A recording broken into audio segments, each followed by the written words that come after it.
Still hearing whispers about Tom Coughlin being the head coach, coming out of the front office, be the head coach of Jacksonville Jaguars. If Tom Coughlin makes himself the head coach, do they have to interview other candidates beforehand, just to satisfy different rules?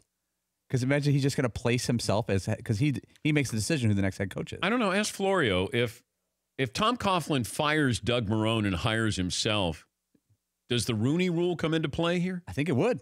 Yes, McLeod. I heard the Browns have to adhere to the Rooney Rule even if they want to rehire Greg Williams. So I would assume, it's pretty strict. I mean, Greg Williams has coached now 6 games, and they might have to interview minority candidates. Isn't it amazing what's happened with the Browns?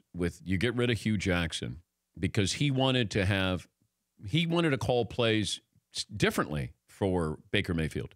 Freddie Kitchens comes in and becomes the offensive coordinator, and now Baker Mayfield is a different quarterback.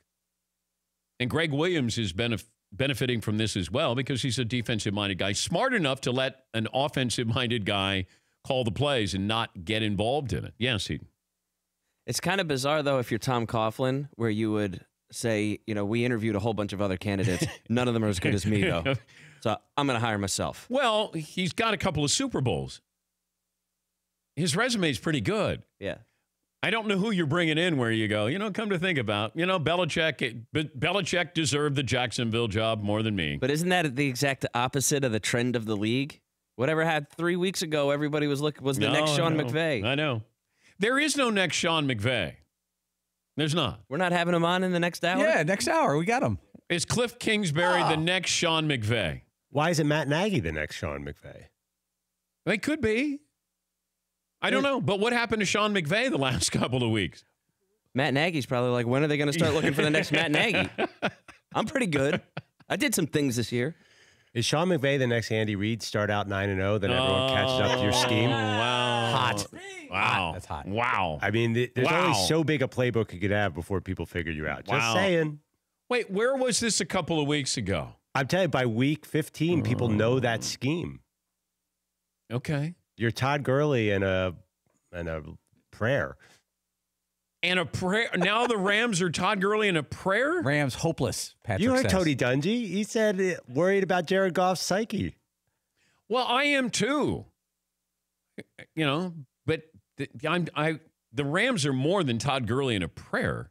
Now, I'm not big on the secondary. They did double team Aaron Donald. That's where and Ndamukong Suh, these guys got to do something. And you do have dangerous wide receivers, but this still comes down to Jared Goff. Just like Mitchell Trubisky, just like Patrick Mahomes. They're young quarterbacks. They've shown flashes. Jared Goff was an MVP candidate a month ago. You remember that? His name was mentioned. Like, hey, and what about Jared Goff? I said, oh, okay. You're going to have to, these kids, and that's what they are going to have to win a game, a tough game, probably on the road. And are they capable of doing that? And that might decide just how successful their seasons are. It might be one series. Might be one play. For more Dan Patrick Show, tune to Audience Channel 239 on DirecTV or download the Dan Patrick Show app.